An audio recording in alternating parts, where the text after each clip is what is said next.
Hari ini saya dikasih tema murid Kristus atau murid sejati ya.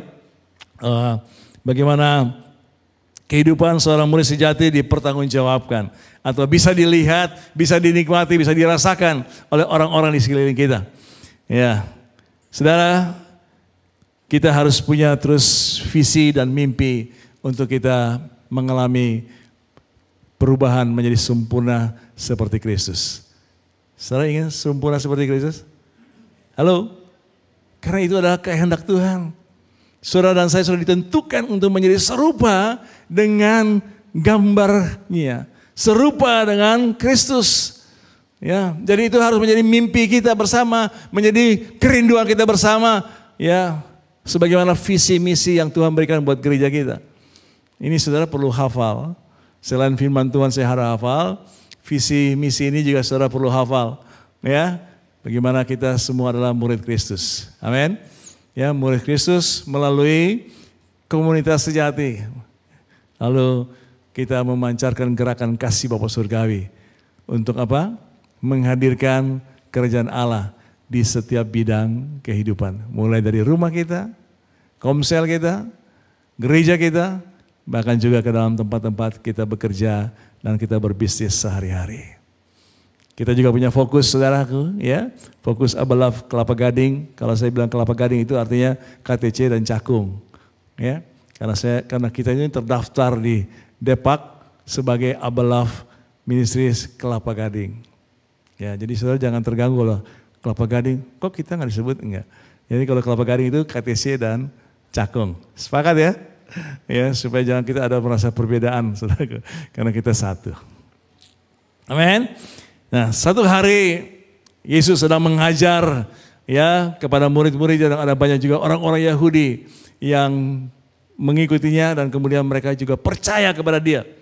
Lalu Yesus berkata demikian, ya. Yohanes 8 ayat 31 dan 32.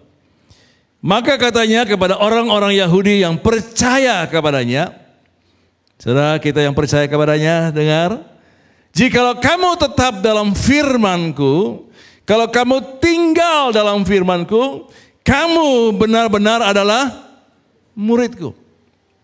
Jadi ciri seorang murid Kristus, ciri bahwa kita adalah murid sejati, yaitu kalau kita tinggal, tetap hidup di dalam firman Tuhan. Apa yang kita katakan, apa yang kita perbuat, apa yang kita pikirkan, semua itu seturut dengan firman Tuhan. Itulah murid Kristus.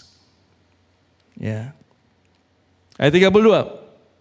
Dan kamu akan mengetahui kebenaran dan kebenaran itu akan memerdekakan kamu. Saudara, kalau kita tinggal di dalam firman Tuhan, ya, saudaraku, dikatakan ini mengetahui, bukan tahu secara otak, tapi mengetahui di sini adalah ginosko. Ginosko itu adalah mengenal lebih dalam, seperti hubungan suami istri. Ya, saudaraku, kita bisa mengenal pasangan kita dengan lebih dalam karena setiap hari kita bersama dengan dia.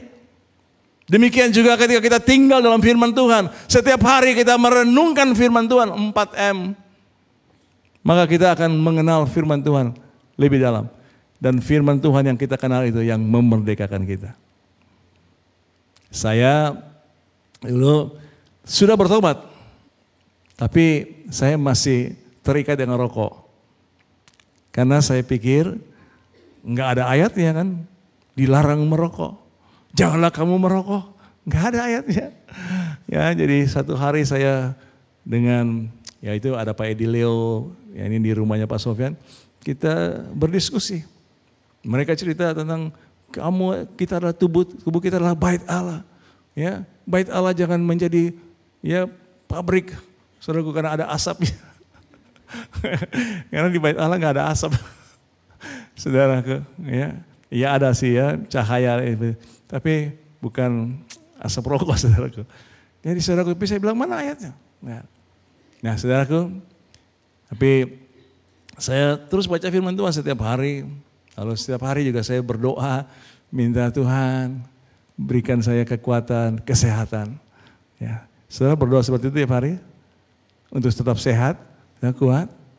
Dan satu hari ketika saya lagi berdoa seperti itu, Roh Kudus ingatkan saya, kamu berdoa minta untuk sehat, kuat, tapi kamu masih ngerokok. Kita tahu kan? Atau kita nggak tahu? Atau pura-pura nggak tahu bahwa rokok itu merusak tubuh kita? Ya, bapak-bapak, setuju dengan saya bahwa rokok merusak? Amin. Jadi doa saya dengan tindakan saya itu bertolak belakang. Saya berdoa untuk kesembuhan, Tuhan mau saya buat saya sehat. Tapi kelakuan saya sendiri membuat saya nggak sehat. Ya. Haleluya. Bisa sambil nyanyi lagi. Haleluya. Dia bangkit. Ya. Saudara, karena saya waktu itu belum mengenal kebenaran dengan benar. Saya tahu firman-Nya bahwa tubuhku adalah bait Allah. Tapi ketika saya mulai merenungkan itu dengan benar, bahwa ya Tuhan, tubuh ini sudah ditebus oleh darah Yesus. Jadi Tuhan, saya mau berhenti. Di waktu itu rokok saya bungkusnya masih banyak, saudaraku. Ya, saya langsung rumah saya hancurin dalam nama Yesus. Dan sejak itu tahun 81 sampai hari ini saya dimerdekakan dari rokok. Ya, saya nggak tahu saudaraku hari ini apakah saudara terikat seperti saya. Mungkin juga dengan hal yang lain, ya, dengan pornografi atau dengan obat-obatan, saudaraku. Ya, bukan obat-obatan yang dari dokter maksudnya ya. bukan obat-obatan dari dokter, karena saya juga masih minum obat. Ya, maksudnya obat yang lain, ya. Saudaraku, Tuhan bisa memerdekakan kita. Firman-Nya dan Roh-Nya yang ada dalam kita bisa memerdekakan kita. Amin. Kalau saudara percaya, saudara berikan tepuk tangan buat Tuhan. Ya. Saya percaya saudaraku bahwa kita semua yang ada hari ini, kita semua rindu untuk terus mengalami perubahan, mengalami hidup yang benar. Kita mau sesuai dengan firman Tuhan. Tapi seringkali kita gagal melakukan apa yang firman Tuhan katakan karena kita punya musuh. Ada penghalang, ada kendala, ya, bukan dari luar saudaraku, tapi dari dalam kita sendiri. Yaitu pikiran kita. Karena pikiran kita ini, firman Tuhan berkata seperti benteng. Firman Tuhan katakan pikiran kita ini seperti sebuah kubu. Ya, kubu benteng yang sudah dibangun bertahun-tahun, saudaraku, yang sudah dibangun begitu lama. Ya, melalui informasi-informasi yang kita dengar, yang kita terima, ya, informasi-informasi yang juga kita baca, bahkan juga apa yang kita lakukan, yang kita pikir itu benar, sudah ada di dalam pikiran kita. Sehingga ketika kita membaca firman Tuhan, nggak terjadi sesuatu. Ya seperti tadi saya katakan kan, mana ada ayatnya nggak boleh ngerokok. Tapi saya baca firman Tuhan setiap hari. Nah, karena kendala kita adalah, penghalang kita adalah pikiran kita. Mari kita baca firman Tuhan di dalam Roma 12. Ini ayat yang tidak asing buat kita. Sama-sama yuk kita baca 1, 2, 3.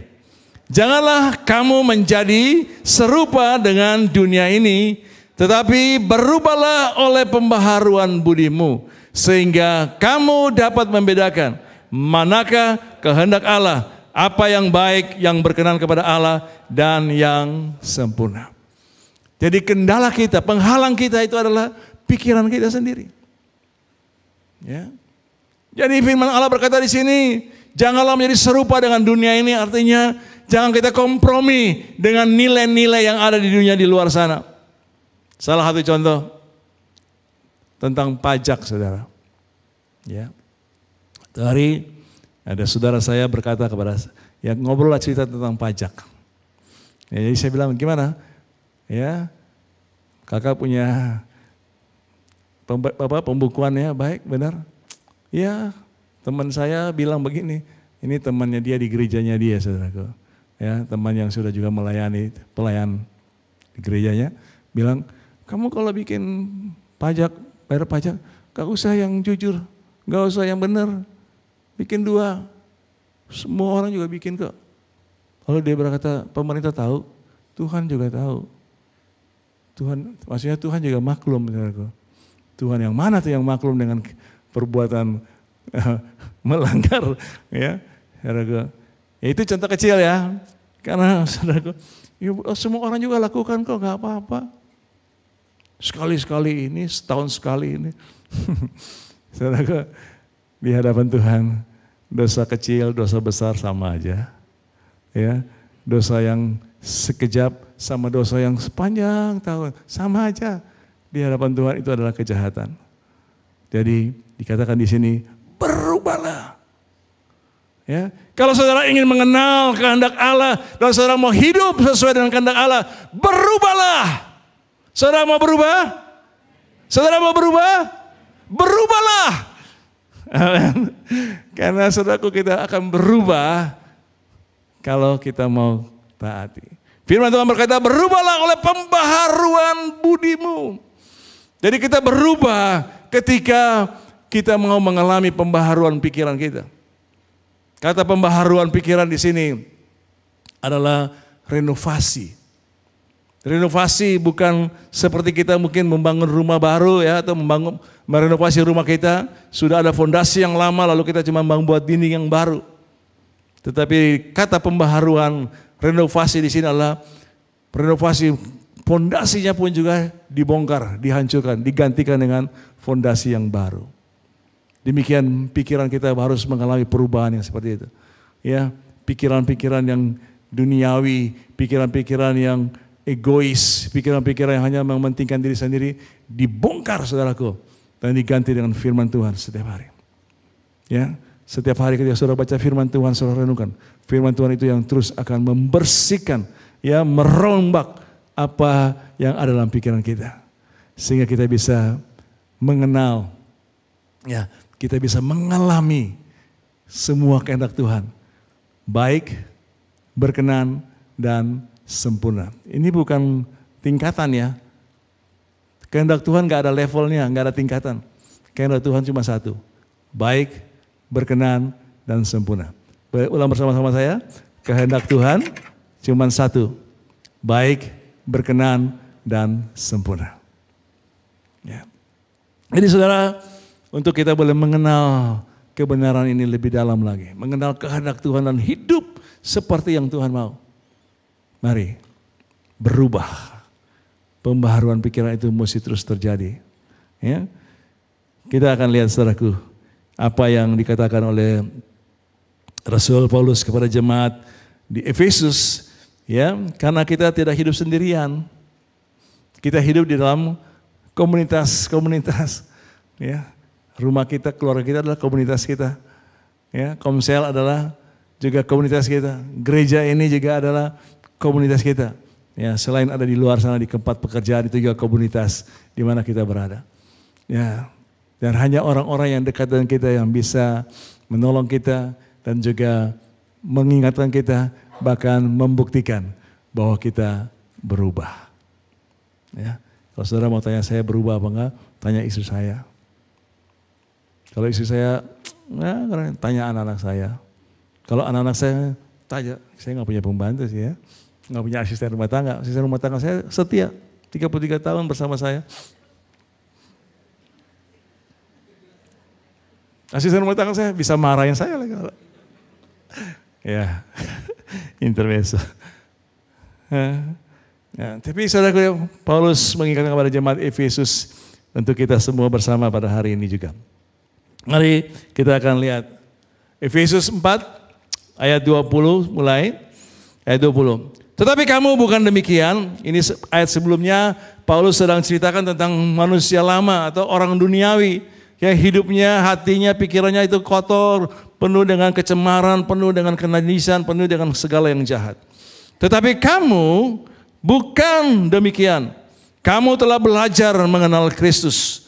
Ya, kita semua sudah belajar mengenal Kristus ya lewat SPK, lewat khotbah-khotbah minggu. Karena kamu telah mendengar tentang Dia dan menerima pengajaran di dalam Dia menurut kebenaran yang nyata dalam Yesus. Yaitu kamu berhubung dengan kehidupan kamu yang dahulu harus menanggalkan manusia lama yang menemui kebinasaannya oleh nafsunya yang menyesatkan. Ya, sebelum kita bertobat, kita ini manusia lama. Ya, dikenal sebagai manusia lama. Manusia lama, manusia yang tidak mengenal Allah. manusia yang tidak pernah mengakui Yesus sebagai Tuhan. Manusia yang tidak percaya bahwa Yesus telah mati dan bangkit dalam hari. Ya, itu manusia lama. Tapi sekarang saudara, kita sudah menjadi manusia baru. Ya.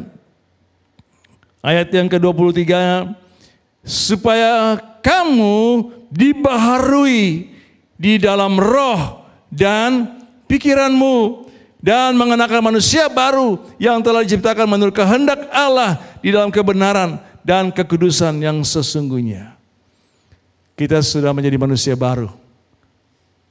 Tidak sempurna, saudaraku. Kita masih harus dibaharui dari hari ke hari. Roh kita, pikiran kita harus dibaharui terus-menerus. Ya, tidak cukup sekali. Ya, ketika kita bertobat, kita dibaharui, tapi kita masih harus terus dibaharui dari hari ke hari sampai kita menjadi serupa dengan Kristus. Ya, saudaraku, dikatakan kita ini sekarang adalah manusia baru. Kita sudah menanggalkan manusia yang lama dengan kebiasaannya yang menyesatkan. Tapi sekarang kita adalah manusia baru yang sudah mengenal Kristus dan mengenal kebenarannya. Oleh sebab itu Tuhan mau kita sebagai manusia baru, sebagai murid-murid Kristus, murid-murid sejati, kita hidup seperti yang Tuhan kehendaki. Ayat 25. Firman Tuhan berkata, karena itu, karena apa? Karena kita adalah manusia baru. Kita sudah dijadikan manusia baru, diciptakan baru di dalam Kristus Yesus. Karena itu, buanglah apa? Dusta, dan berkatalah benar seorang kepada yang lain, karena kita adalah sesama anggota. Kita adalah tubuh Kristus. Amin. Saudara mengakui bahwa kita adalah tubuh Kristus? Firman Tuhan berkata, kalau ada satu anggota yang sakit, maka seluruh tubuh menderita. Dusta adalah dosa. Kebohongan adalah dosa. Ya saudaraku, oleh karena itu ketika ada di antara kita yang masih terikat dengan dusta, ya, nggak ada katanya ada yang bilang kalau bohong putih, nggak ada bohong hitam nggak. Kalau saya tahu bawang putih, bawang merah, nggak ada bohong kecil, bohong besar sama aja, saudara. Ya, bohong kecil itu begini kayaknya. Kalau saudara datang ke rumah orang, lalu orang itu bertanya, Pak udah makan? Apa jawaban saudara? Padahal belum makan. Apa jawabnya? Sudah. Ya. Itu karena sudah kebiasaan kita. Sungkan, malu, gak enak lah. Kayaknya datang ke rumah orang mau makan. Ya. Padahal orang itu biasa ya. Udah makan belum? Udah. Padahal belum makan. Ya, perut lagi keroncong. Nah, firman Tuhan berkata, buanglah dusta. Jangan ada dusta di antara kita. Ya, buanglah dusta dan berkatalah benar seorang kepada yang lain. Saudara bisa bilang, saya belum makan, tapi terima kasih. Ya, saya nanti makannya belakangan atau bagaimana. Ya, tapi ya saudaraku, berkata benar. Apapun, ini cuma contoh kecil saudaraku. Ya, tapi mungkin yang sehari-hari kita bisa lakukan ini. Cenderung itu lakukan ini. Oke, sebab kalau kita berbuat dusta, maka seluruh tubuh, ya, di keluarga kita juga menderita.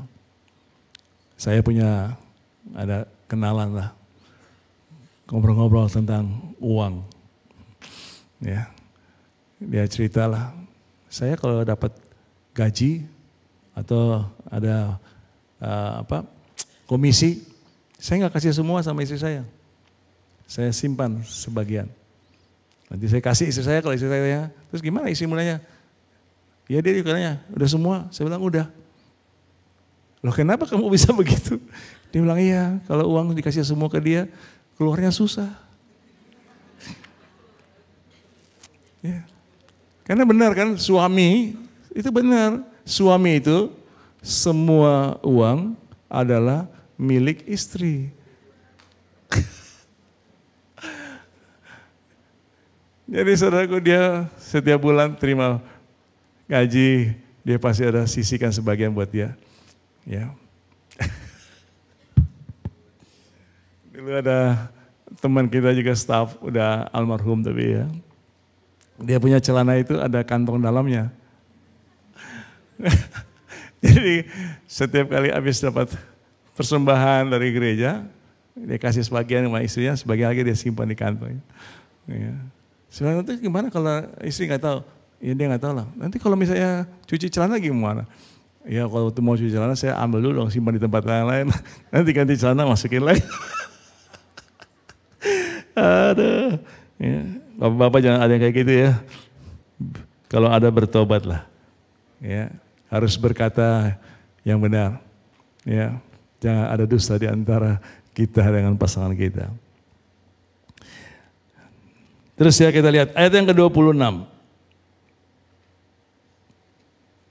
Ayat 26 dikatakan, apabila kamu menjadi marah, ya, janganlah kamu berbuat dosa, janganlah matahari terbenam sebelum padam amarahmu. Ya. Firman Tuhan mengajar kepada kita bahwa kita gak boleh marah. Karena amarah itu tidak melakukan atau tidak mengerjakan kehendak Tuhan. Amarah itu adalah dosa. Ya.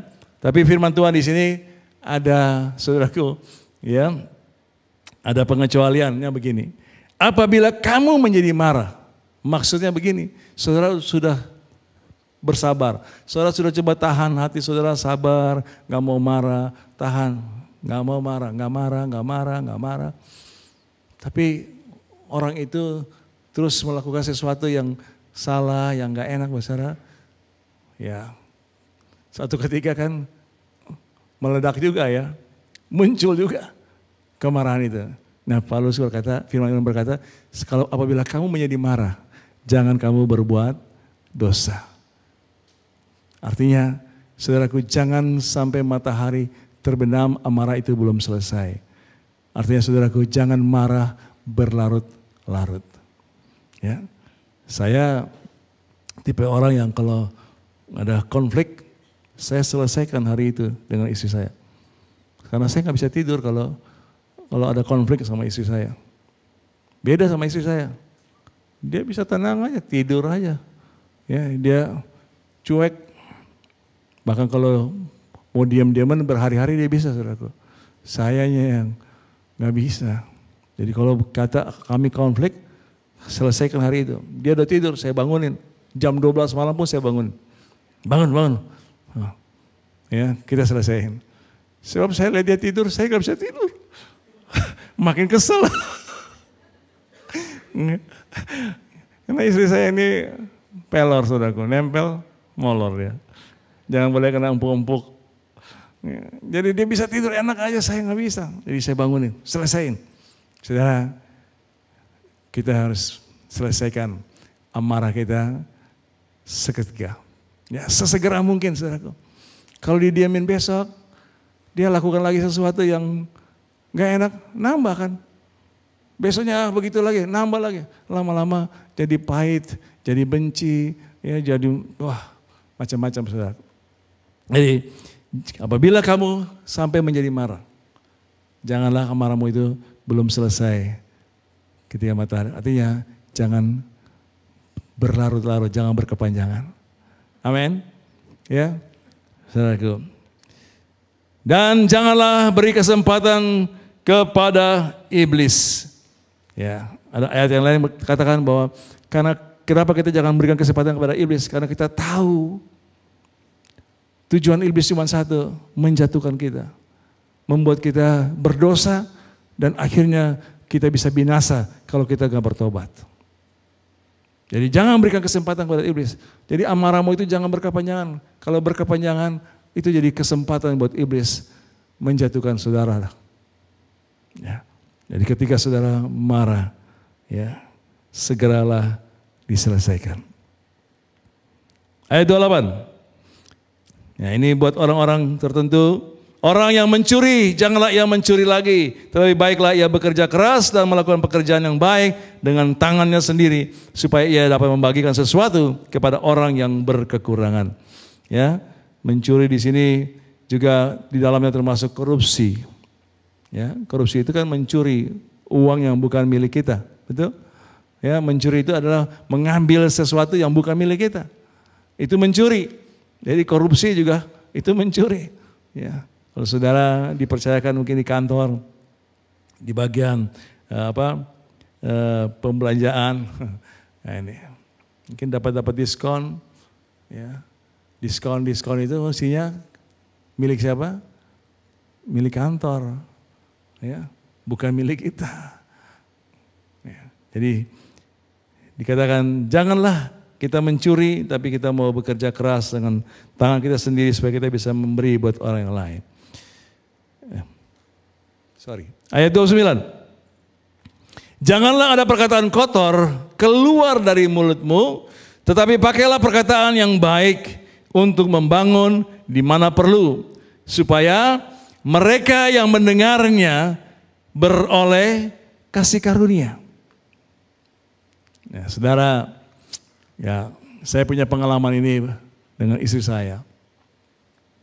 Ya, kata-kata kotor itu kata-kata sia-sia, kata-kata yang membangun, kata-kata yang tidak menguatkan, ya, kata-kata yang sia-sia. Nah, ini udah beberapa waktu yang lalu lah, ketika kita baru awal-awalnya ada pria sejati, kemudian wanita bijak. Satu hari kami ya konflik.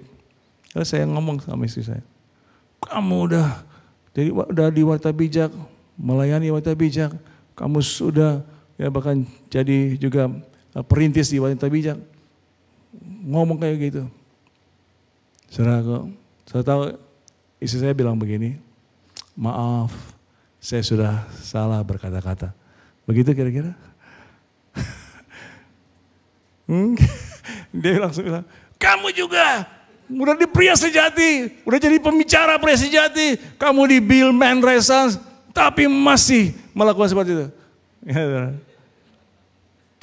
Ya, jadi wanita bijak lawan pria sejati.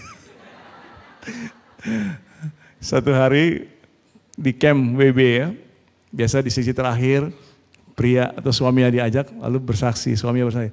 Ada satu bapak ditanya, Pak, gimana perubahan ibu sejak mengikuti WB ini, camp ini? Bapaknya bilang, ya saya senang istri saya ikut camp ini, saya tahu ada perubahan. Perubahan apa Pak? Ya dia jadi bijak. Wah senang dong orang ya. Nggak taunya dia bilang ya, bijak itu bibir jaksa. Artinya istrinya masih terus nuduh-nuduh dia, istrinya masih terus ngomel-ngomelin dia. Bibir jaksa katanya. Ya di sini nggak ada ya, adanya di sana sini. Ya, jadi kami konflik, saling nyerang. Ya puji Tuhan itu nggak dilewat lama, nggak lewat sehari kita selesaiin. Ya. Nah ini kejadian lagi beberapa hari yang lalu. Ini tandanya bahwa saya juga belum sempurna. Ya, saya terus sedang bergumul dengan hal ini. Nah, saya baru beberapa seminggu yang lalu lah. Minggu yang lalu, ya istri saya ngomong sama saya keluar dari grup ini. Jadi ada satu grup kita, di mana ada orang di dalam grup itu yang istri saya nggak suka. Ya boleh katakan istri saya marah sama dia lah, sama orang ini lah. Jadi dia keluar dari grup itu. Nah, saya waktu dengar gitu, saya beresponnya, kamu nggak apa gitu, kamu kan, ya, wah kamu kan hamba Tuhan, kamu kan, ya, kok begitu? Udahlah, saya ngoceh, dia lagi koram deo, ya, lagi ada dengan BR4 tuh dengan Bu, ya, ada Buki, ya, tiap hari kan mereka BR tuh, di BR doa mempersembahkan tubuh, Tuhan. Ku persembahkan tubuhku, ku persembahkan mulutku Tuhan supaya mulut ini tidak mengeluarkan kata-kata yang.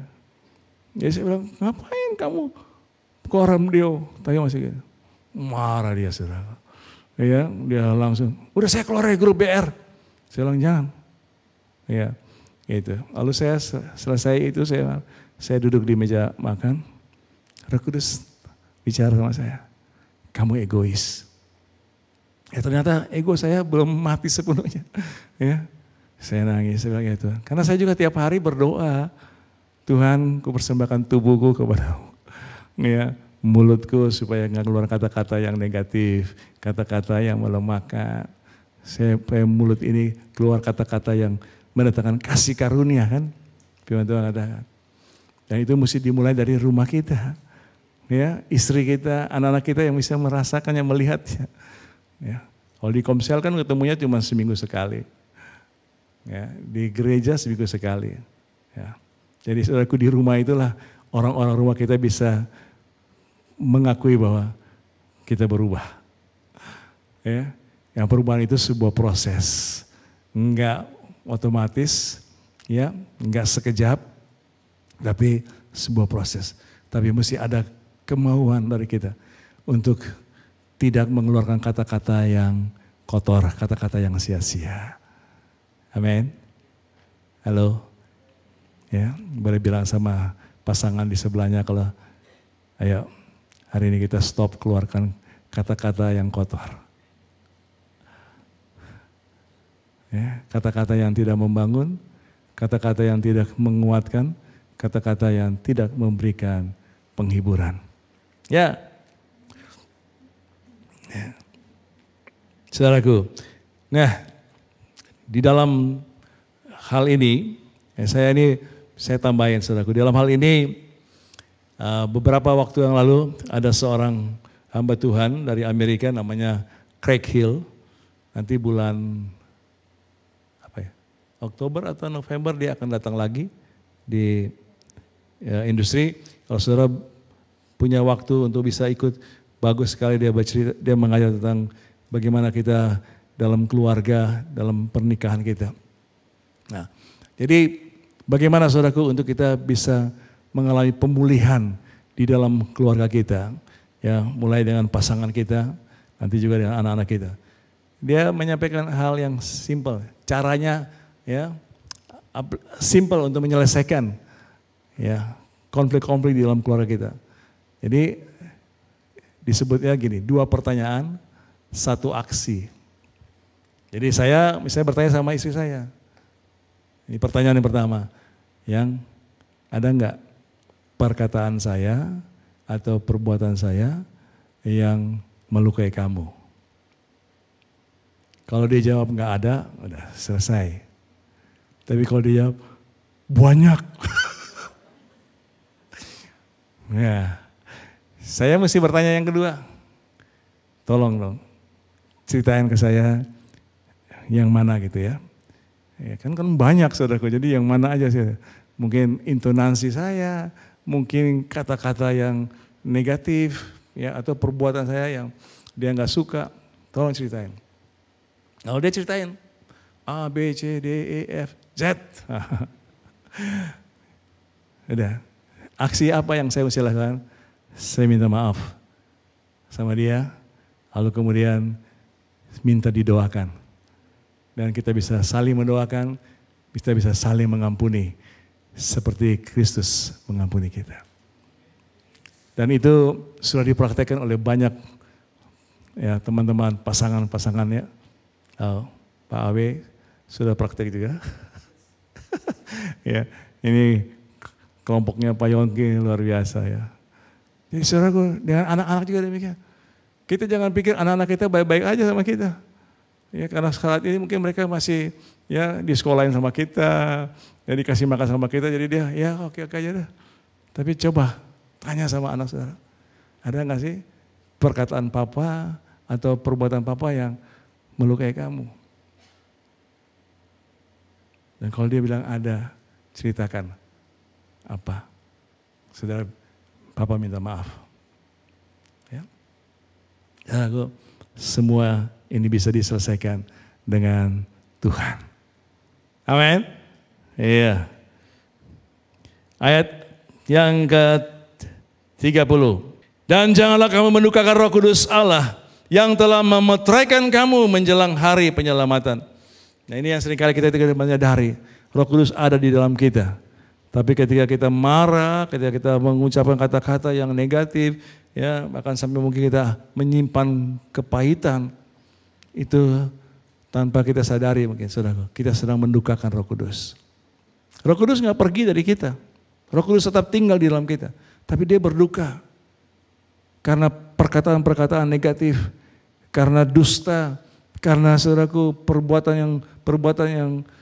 yang negatif, yang jahat. Ya, firman Tuhan berkata, janganlah kamu mendukakan Roh Kudus Allah yang telah memeteraikan kamu menjelang hari penyelamatan.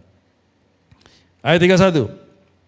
Segala kepahitan, kegeraman, kemarahan, pertikaian, dan fitnah hendaklah dibuang dari antara kamu. Demikian pula segala kejahatan.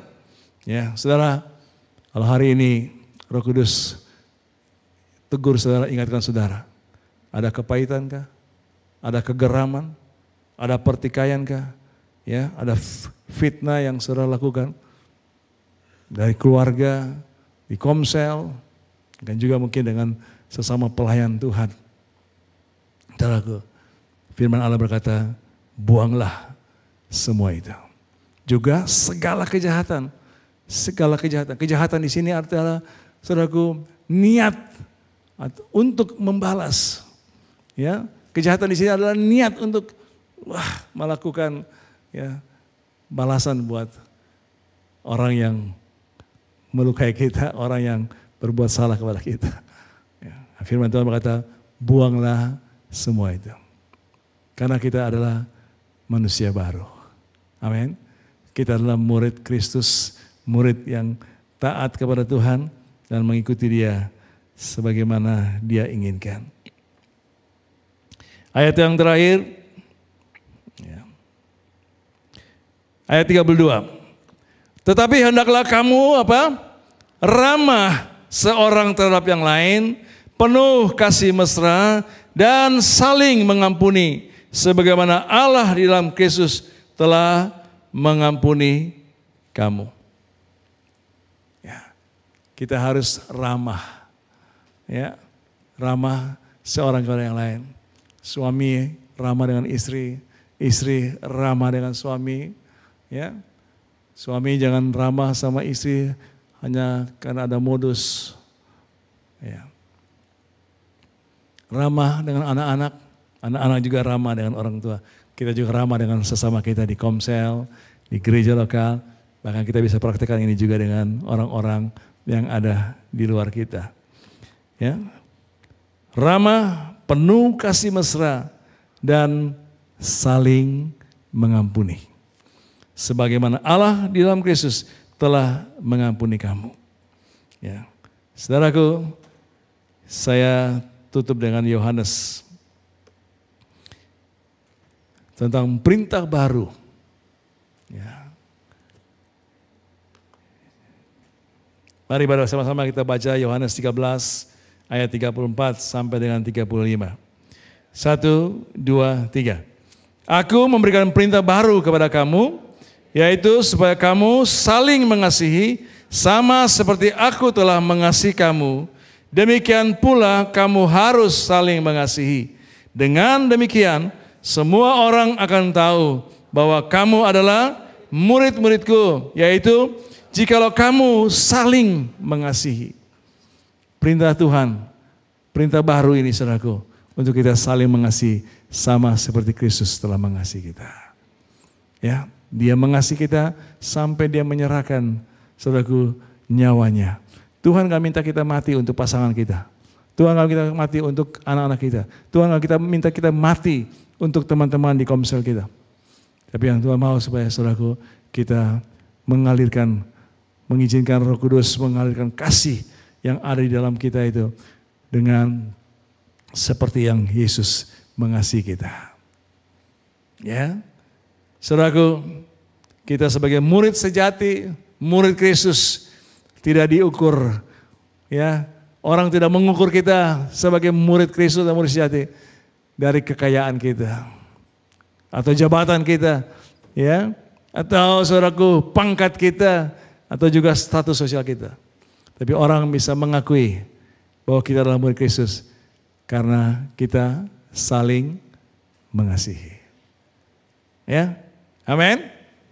Sebentar nanti kita akan makan bersama-sama dalam perjamuan kudus.